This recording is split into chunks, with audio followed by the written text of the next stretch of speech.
Hello people on the internet and welcome back to Let's Play Assassin's Creed 4 Black Flag on the Nintendo Switch. Last video I started talking about Star Wars and the sequels and the prequels. Not much original trilogy in there, but maybe we'll get into that today, not sure.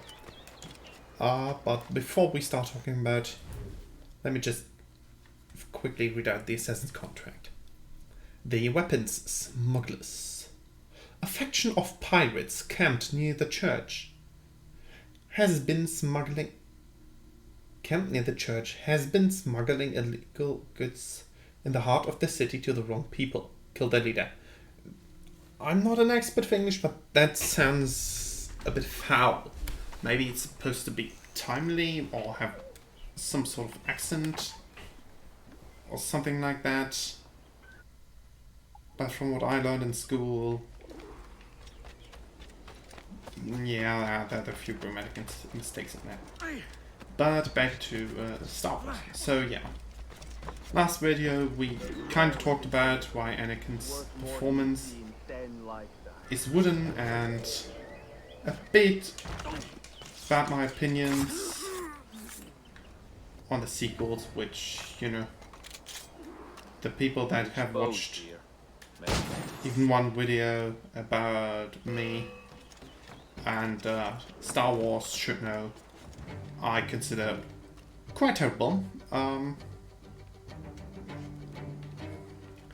only reason I like Rey is because she's quite the amusing hero in Star Wars Battlefront 2.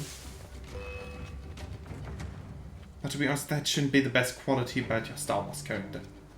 It's fun to play in Battlefront 2. I don't know, just...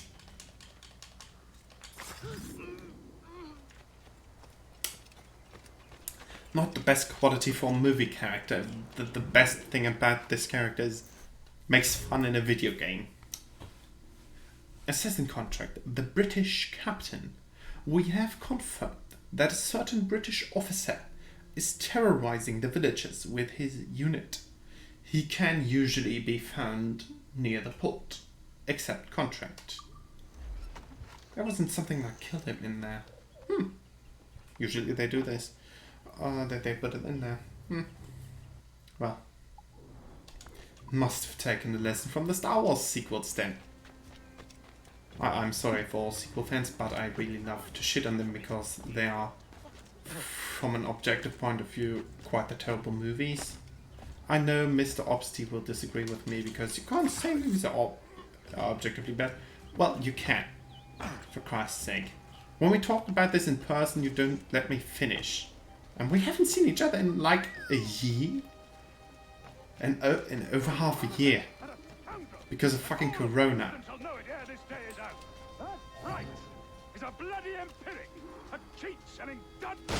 Shut up, arsehole. You're in my sights, sweetheart!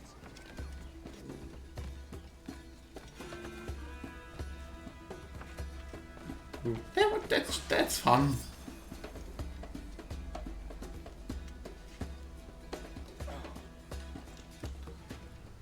Alright. So you never let me finish. And now maybe if I don't forget what I'm talking about, I am able to finish. I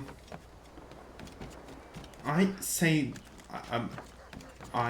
the movie is objectively bad because everything that this movie objectively makes good. I mean, the quality of visual effects is something you can be objective about. The quality of music is something, well, it's not that objectively. It's, well, quality of music, it's not really objectively, but subjectively, a very big number of people agree that the music on Star Wars is quite good. Yeah. So you can't do that objectively, so you will leave it out of the rating system, but subjectively most people think it's good, and anyways, the plantation master. A plantation master in the North Fields is known to be an unusually cruel and sadistic slave trader. kill him immediately. That was some sort of Star Wars meme quote-ish thing. Or maybe not. Maybe from another movie. I'm really mixing up my pulp culture references a lot. Yeah. So what was I? Right. So, you know, all the things that you can rate objectively, that, you know, on a movie, like quality of visual effects, quality of sound design, and these things, they are good. But these are all things that are naturally good in any Star Wars movie, just by it being a Star Wars movie. You know. These are quality standards we have in the industry, and... The attackers fled? What the fuck? The fuck? Okay. Or not? Okay, anyways, let us continue to talk about the sequels. So the things that are good about the movies, there's a lot of things that are good about the movies. But, as pointed out in the last video, Star Wars movies, especially with other, you know, let's just say connected movie universes. You know, every movie with a connected movie universe, they stand and fall with the characters and how they work over the connected movies, character development, such things. A thing the MCU does quite good, you know? Well, with all the bigger characters, Black Panther sadly won't get any, but that's another topic. Just, sorry, I brought it up, just came up to me because I watched a video with Chadwick Boseman earlier in the day. Still quite surreal what happened there. Yeah, just a bit of topic there.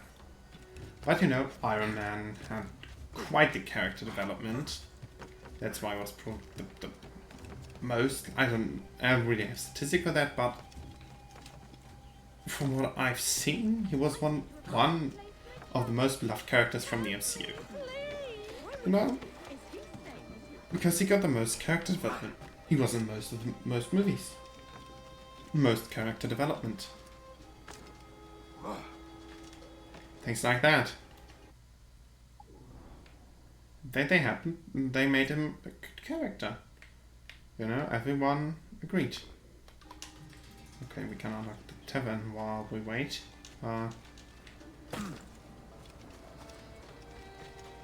So, you know. And if we take a look at Rogue One, it worked perfectly. It worked as a prequel to Episode 4. It worked as a standalone movie. It worked quite perfectly. You know? They hit the right mix between having legacy characters, respecting these legacy characters, but doing completely their own thing. It worked perfectly.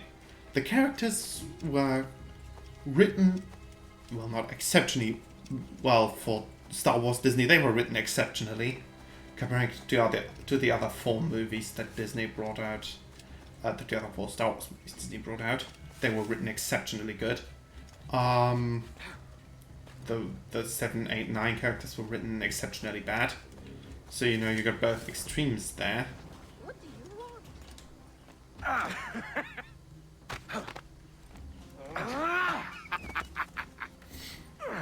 So, you know.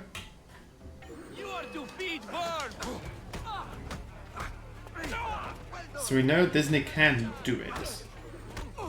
Just that the reason Rogue One was so successful was something that was widely evident. And the reason why I never understood people disliking the prequels So yeah, they respected the source material, but they didn't just respect it. They took it, they adapted it, they drew from it, from whatever they needed for their own story. But from all that, they didn't touch it, they didn't change anything about the source material.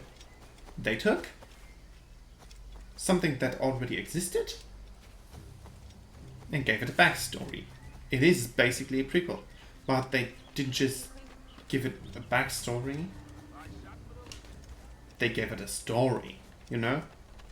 They created a story. Their own story. Revolving around what will happen, because it's a prequel to episode 4.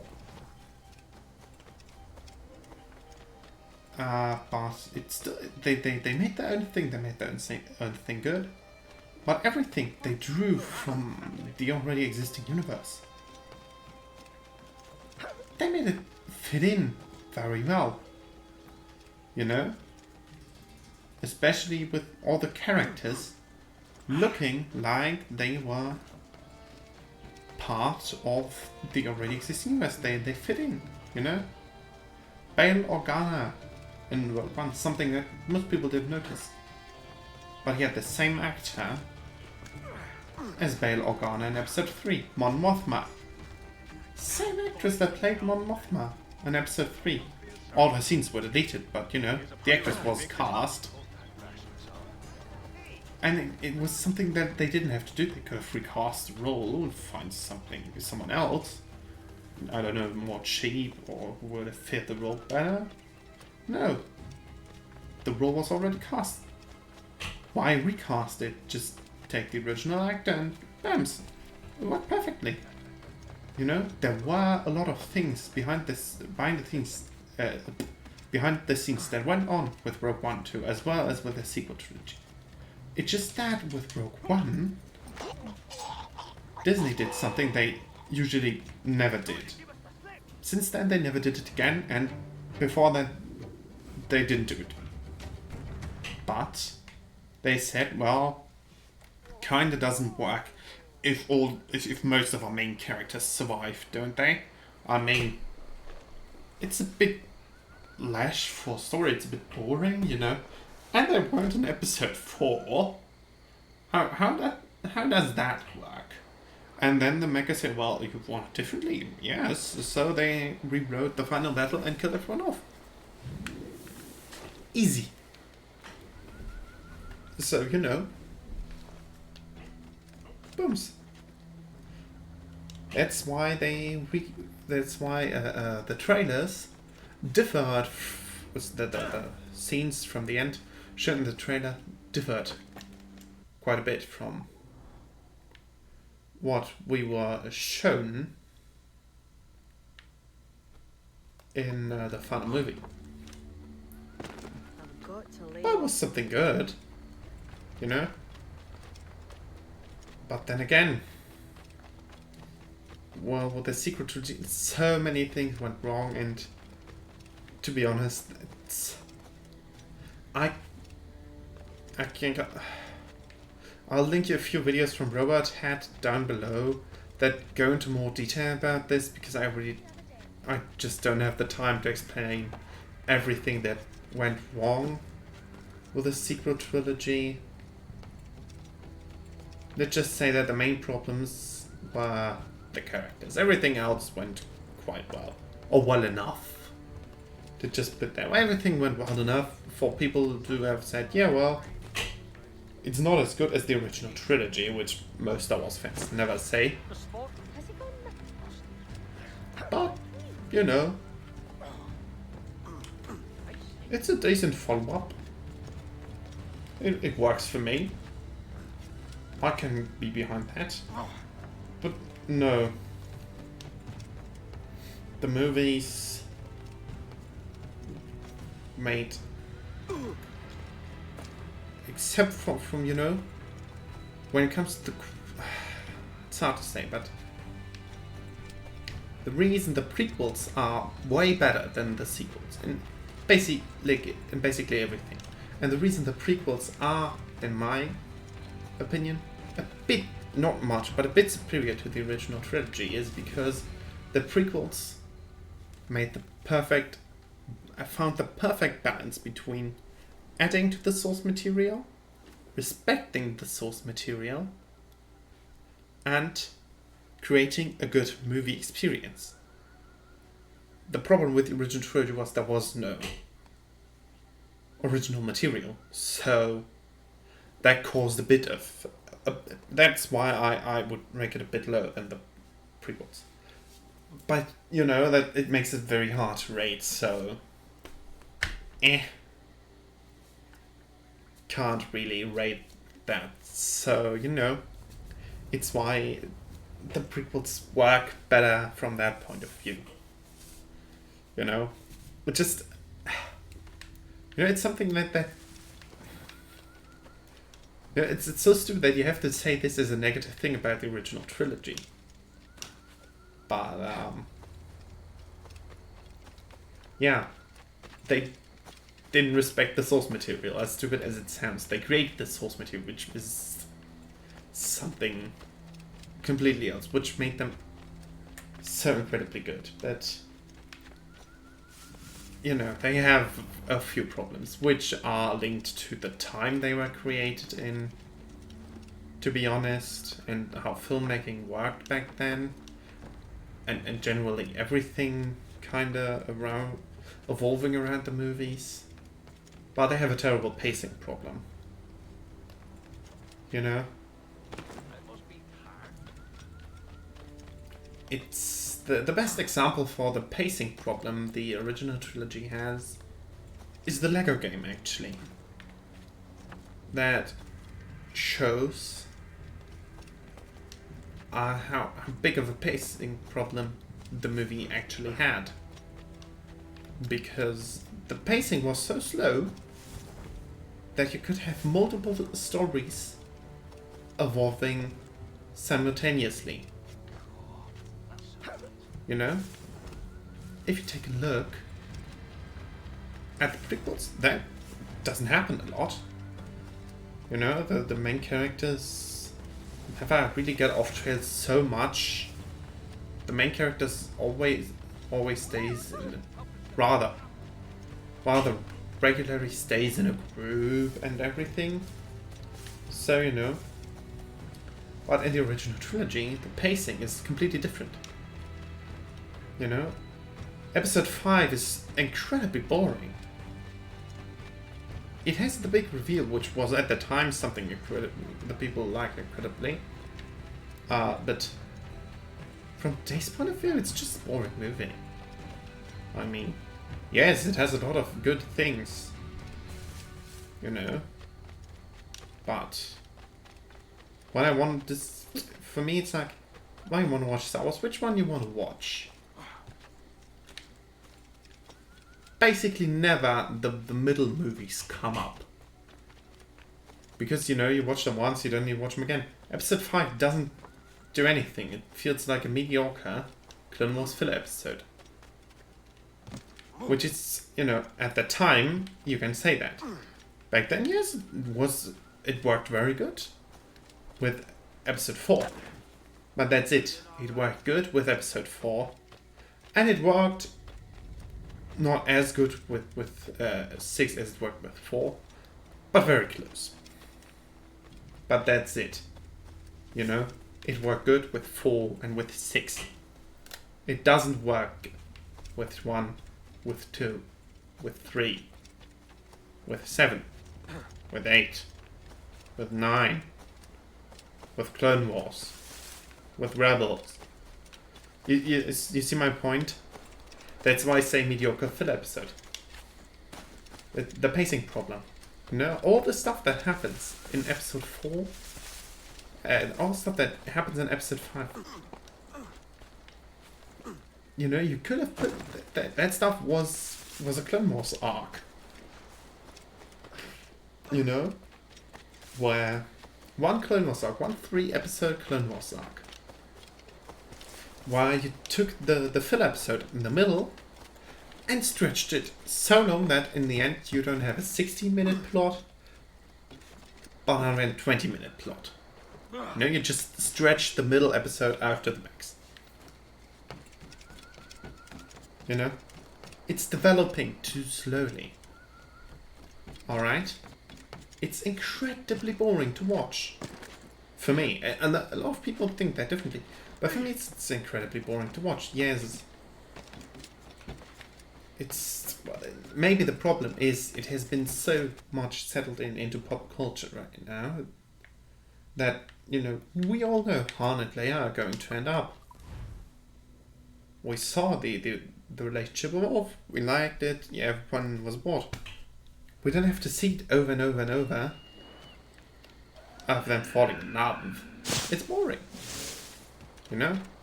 Everyone knows these days what's happening. You know? Which is not a problem for most of the other movies. You know? Knowing what happens. Still, most of the other movies still work with you knowing what's going to happen. They still work quite well.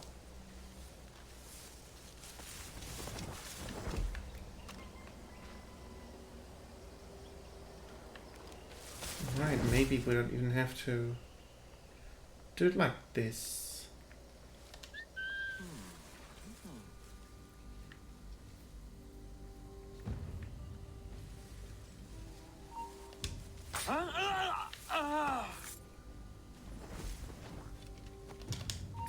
Damnation! Run! Shit! Run! You, stop!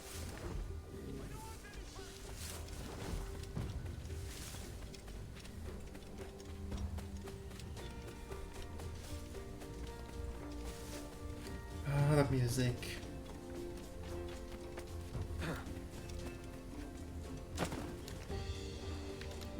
There's one assassin contract left? That is.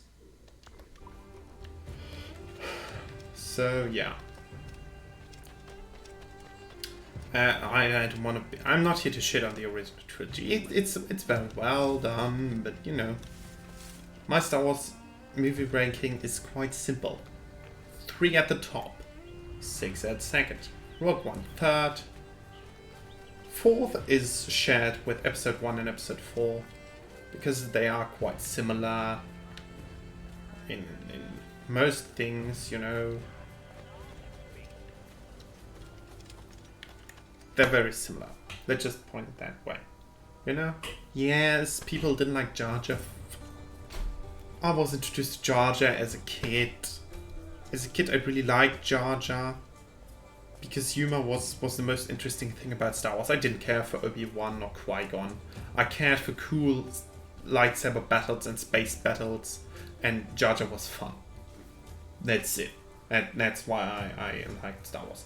The Roman subplot was really annoying as a kid, and I always skipped it. When I listened to the audio play or anything. It was boring as a kid, you know? There were different things, and this is why I'm more tolerant to these things as grown up, I think. Assassin Contract, the guard post. The leader of a military outpost in the northwest is a confirmed Templar. Kill him. Accept contract. So yeah.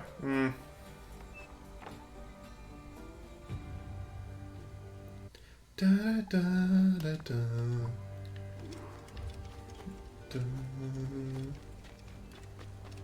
da da da. Da da da da.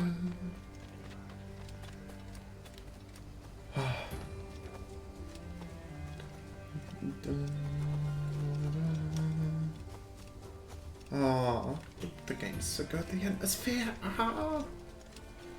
I'm dying. It's so good. So yeah, back to the talk about the sequels and why they are objectively bad movies. What I was trying to point out the entire time is that the things we like Star Wars, they differ from person to person, you know? They differ over time. Now, as a kid, my favorite character was Jar Jar. These days, it's Ahsoka, by far. Captain Woods Rogers a friend as well. The man who rescued Selka. That Captain Rogers. Aye, sailor to his bones. And he's a hard man, he is. Earned a large scar down his left cheek after taking a pellet to the face. Lodged in his palate for a couple of days. By Christ, and the man lived? Golden Kingston, baby. Get away! We've lost the bastard. Not These guards are so stupid. Here. And with... Oh! With all assassin contracts completed now, we are the pistol swords. Let's go. And 75% total synchronization. Yes, baby. Well, with that, I'd say next part, it's story again. You know? And with story meaning the Templar hunt. Which is technically, it's a side quest, but you know. For me it works as story because they're short stories evolving with Edward in it. Well.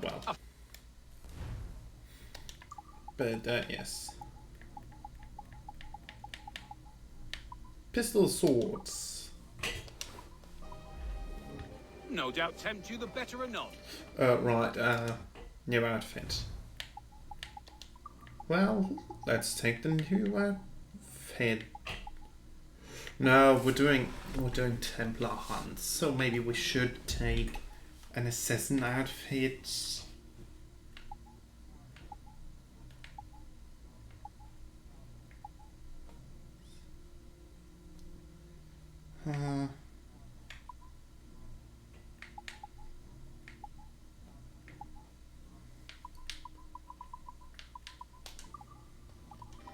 Let's take Altair Next time. swoops.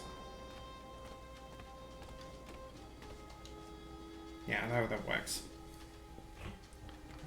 So, yeah. Back to what I was talking about. I really get off track a lot. The reason the sequels are objectively bad is because the characters are written bad. That's it. So basically, if you like Star Wars for something else than the characters, well, then you're not a Star Wars. In my point of view, you're not a Star Wars fan. You are a sci-fi fan or movie fan, but not a Star Wars fan. Some of Star Wars is bad. So, you know, to say something is objectively good or bad, you have to break it down into categories. And to say the movie is good or bad, you have to break it down into two areas. The craftsmanship behind it is good craftsmanship. Yes, all Star Wars movies have good craftsmanship in it. There's no doubt in that. That's nothing that's contested. Nothing that needs to be discussed. That's something I think we all agree on, unless I'm wrong with that. Please correct me in the comments. But I'm fairly sure we all the craftsmanship, you know, the camera work, the sound design, the sound quality, the visual effects and everything. That's good. Nobody is going to disagree with that, I think. So, you know, and the movie, from a character point of view, is the story enjoyable? To rate, as this is mostly subjectively, let's see. Let's go paint by numbers here. Do the main characters start out at one point and go on? Do the main character start at some point and end at another? So is there something that happens between beginning of the movie and end of the movie? Yes. Paint by numbers. Alright. So, something happens. That's important for there to be a good story. Something happens. Does that something evolve? Does that something works within the introduced parameters in the movie? So, does the movie introduce something in the beginning, or in previous movies, if it's a trilogy or something else? You know, if it's in connected universe, does it something that has been introduced, alright, in the world the movie is taking place in? Does it take something from that? No, it doesn't even need to take something. Does it work within those parameters? Well, mostly.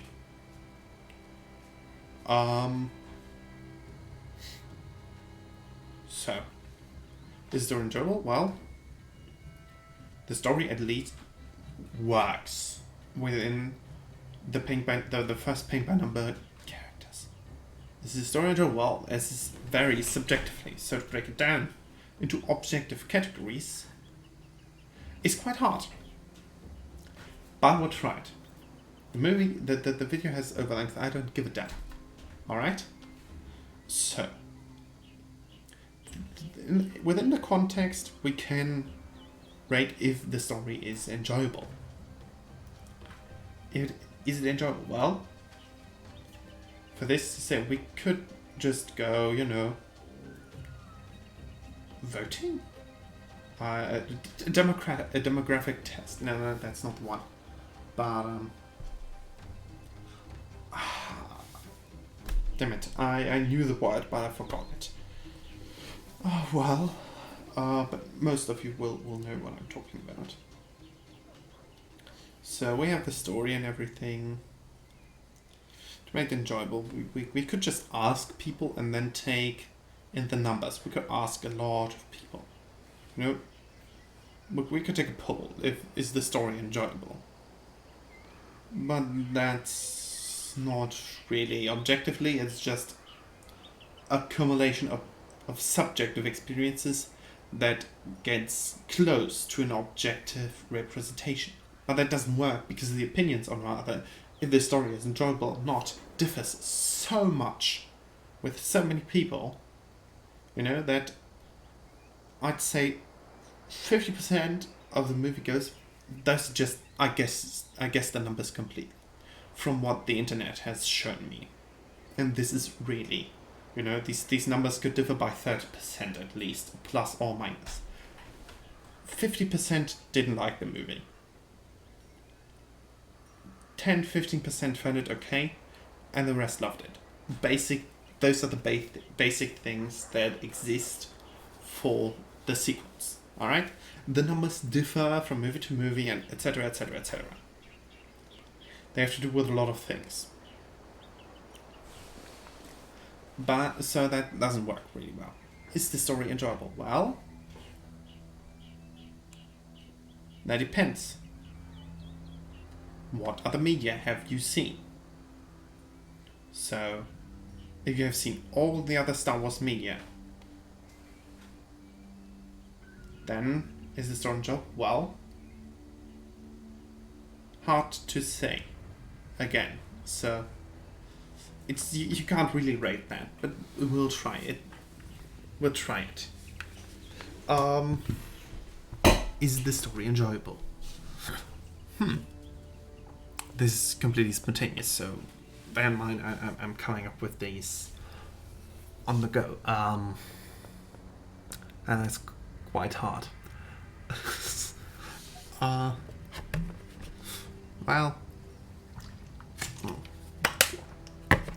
I'd say That depends on the other factors.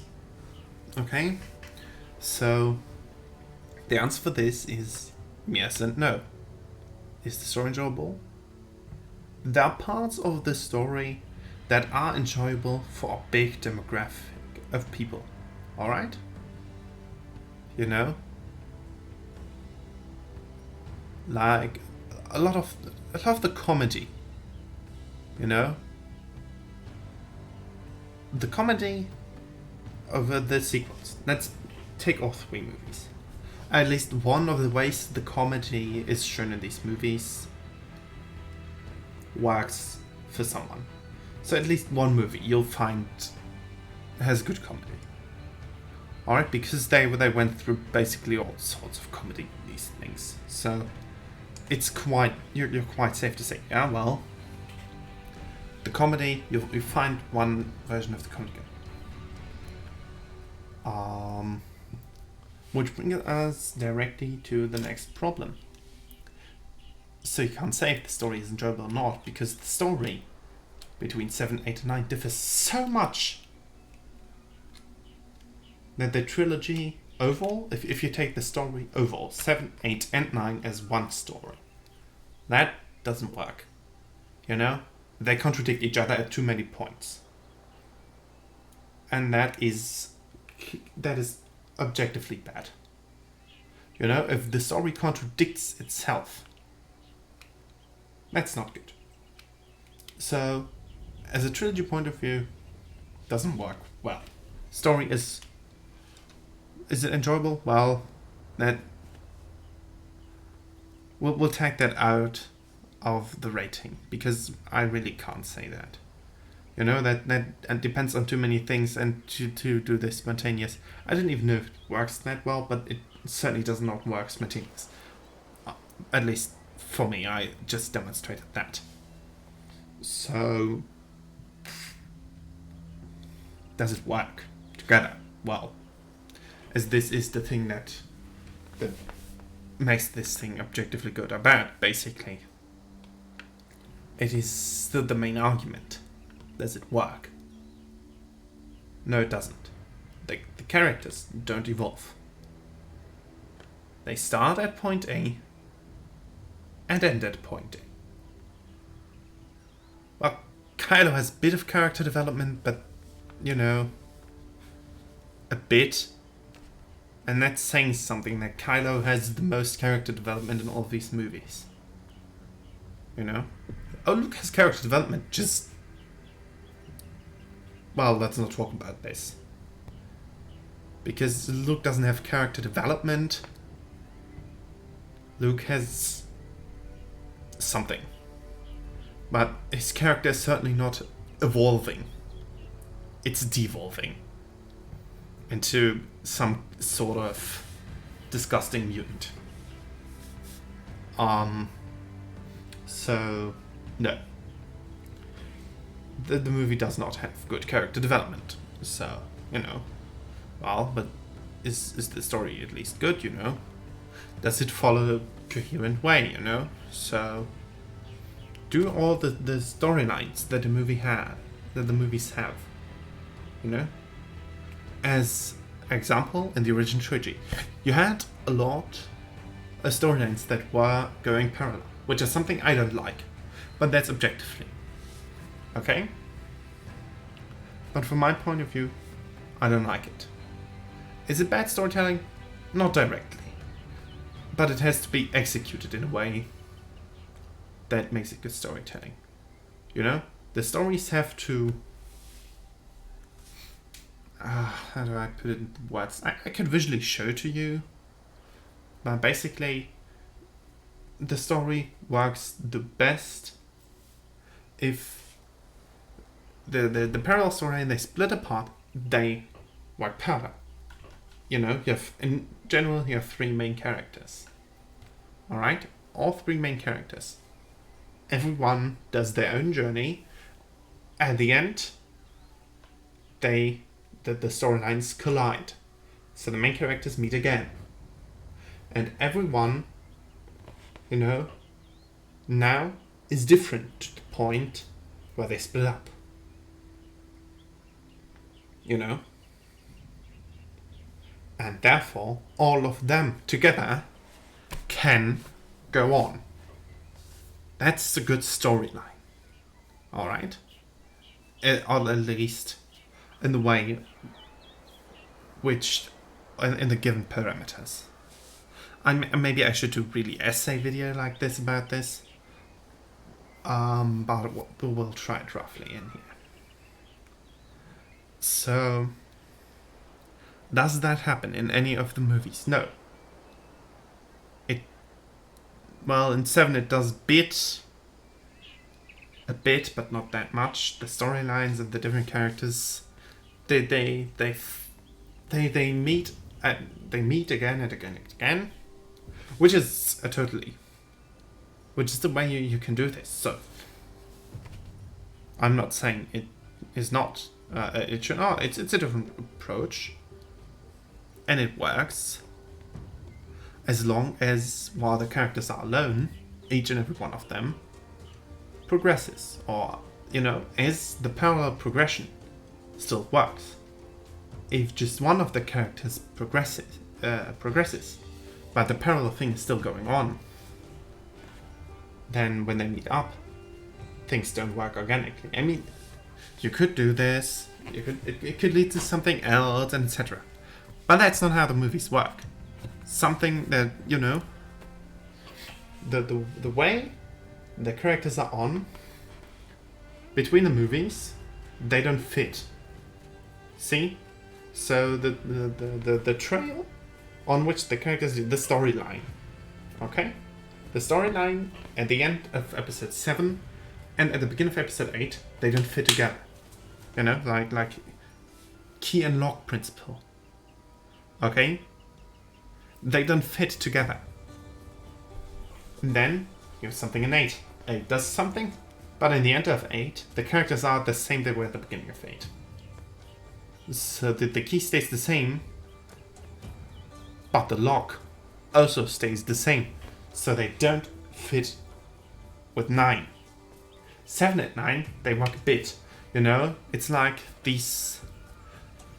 When you live in an apartment building, the key you have for your flat in general opens the door downstairs and your apartment door. But the door of but the key for your neighbor, it opens the door to the building too, but only his apartment door.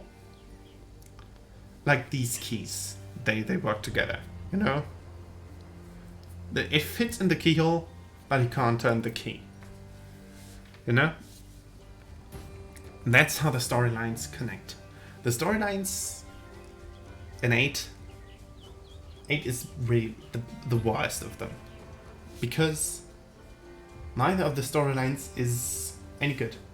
They are not written in an interesting way. I don't say they're not written in an entertaining way. They are entertaining. They're not interesting. I don't give a damn about the Finn and Rose storyline. It's not interesting. It doesn't catch my attention. It doesn't get me involved into the story. And it does that for no one. It does it for someone, but not for a lot of people. It doesn't do that very well. You see, rather a different approach, a different delivery even,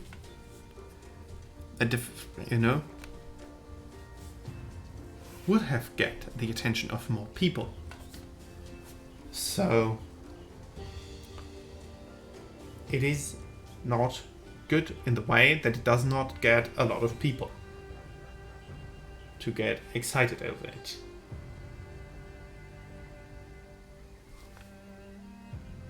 Do you have that pixel there again? No. It's just the game and the obvious preview. Yeah. Well, that shit doesn't really. So, in the end, it's quite hard. I'll make an extra video on this. But in the end, the reason why they are objectively bad is because they don't work together. And the characters don't evolve. Stands and falls with the storyline and the characters, and neither of them work. The characters don't evolve, they devolve most point. There's no character development in either direction, and the storylines don't fit together. They don't work within the universe. In general, what's happening in the movie is bad. How it's happening, that's great. And what's happening is not good. So that's basically why they are bad with all the other Star Wars movies. How it's happening was revolutionary for both the prequels and the original trilogy. The original trilogy did something revolutionary. So they brought effects that today are mostly digital effects. You know, they brought special effects into movies. The prequels brought digital effects and digital characters into real-life movies. So they digitized all the analog work. They created they created a complete perfect mashup between digital and analog. That's a technical advancement they made, you know? Basically all the backgrounds you see, all the establishing shots in the prequels, they're all models.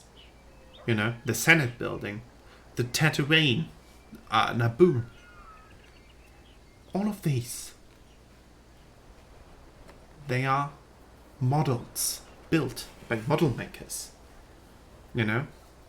So they perfectly work as backgrounds. All the big building, they're not animated, they're just models. The same way that they used matte paintings in the original trilogy and other things. No, they found the perfect way to fit together analog technology and digital technology. And if you like it or not, that's written on a different paper. But the technology works. You know, if it was a tech demo, that, well, probably would have worked a bit better. But that's not why we're here. Yeah. So the sequels didn't do any of that, but to be honest, there was, you know, the people that made these quantum jumps, let's call them quantum jumps, that's not a scientifically accurate description, but the quantum leaps in these are the people that made the quantum, they didn't work on the films anymore, so that wasn't to expect. But you know, the what happened on camera worked better in both original trilogy and prequels, and how it happened also worked a bit better in the aspect that they didn't just take current technology and made it perfect, but they took current technology and made it perfect and made more than perfect. You see, they took current technology and just made something that was deemed impossible with the current technology. That is something they made. Nobody could have ever imagined there being a complete digital character in a movie. An animated character in a movie. In 1999. Hell, even George Lucas didn't think it was possible. It's just when the computer guys said, well, maybe it's possible, let's just try it. If it doesn't work, we'll just put in a digital Jar Jar face over Ahmed Best. And he had the costume on set and everything, and all that was needed to do was to put in Jar Jar's face. But no, they took Ahmed Best, took his body performance as a model for what Jar Jar was supposed to do, and just animated around it, and it worked. And yeah. And while the original trilogy, that let's just say that they did a lot of analog and chemical exposure per frame to get all the lighting effects and all the background compositing and everything. The VFX artistry from Commodore Crew on the original trilogy is, if you're interested in it, I'll link everything down below. But yeah. So the sequels are they are objectively bad, kinda. I'll do an essay about this where I pointed out more understandable and more objectively. But yeah, they are simply not good in the way that they don't respect the original material, they don't add to it, and even without these contexts, they still don't work. They don't work as singular movies, they don't work as a trilogy, they don't work as part of the Star Wars universe. Okay? They could be the funniest. I mean, take a look at Solo. Funny AF, but just doesn't work as Star Wars. That's not Star Wars, it's just, you know, it feels like a Guardians movie. And Star Wars has a very different tone to it than Guardians. You see? At least Solo works as a standalone movie. You know, to bring it out outside of the Star Wars thing, the movie would have worked great. You know? I don't know, name the characters differently. Don't name the main character Han Solo. Change Chewie into any sort of other alien. Change him to Groot, okay? Change Han to Star-Lord and change Chewie to Groot. You know? Change Kira to Gamora, everything. Just change the characters. You wouldn't really get the difference that much. It would still work, you know? And that's the problem. You see, with Solo. It doesn't add. You know? It kind of respects the core material. Not that much, but it does a little bit. At least better than 7, 8, and 9. But it doesn't add to it. On the contrary, it subtracts from it. Because, well, neither Han nor Lando nor anything, the characters, they get added information, but the information just makes the original characters feel a bit, well, you just feel bad for the original characters. And I think for an Assassin's Creed video that was entirely too much Star Wars. So I apologize to all the Assassin's Creed fans if you at least stayed until this point. We are almost 35 minutes in. So I'd say that's it for the video. I hope you stay till here. Don't really need to like it. I hope you like the Assassin's Creed portion of the video. Rate the video. Well, rating the video. Maybe that is not that successful. Leave a comment if you would want to see the essay and thing. May the force be with you. Either if you agree with me, yay. If you don't agree with me, well, I doubt we'll find a common virtue, to be honest. But, well, still, I can understand if you find them enjoyable. That's, you know. So yeah, if you disagree with me, well, we can discuss in the comments. I'm pretty open to that, or join the Discord. It's linked below. We can discuss this. It just, you know, I'm pretty set on my opinion, and I don't believe that there are any arguments out there that can change my opinion. Try me. If you have an argument that will change my opinion, I'm glad to hear it. But just from experience, I've seen all the movies except Rise of Skywalker at least twice.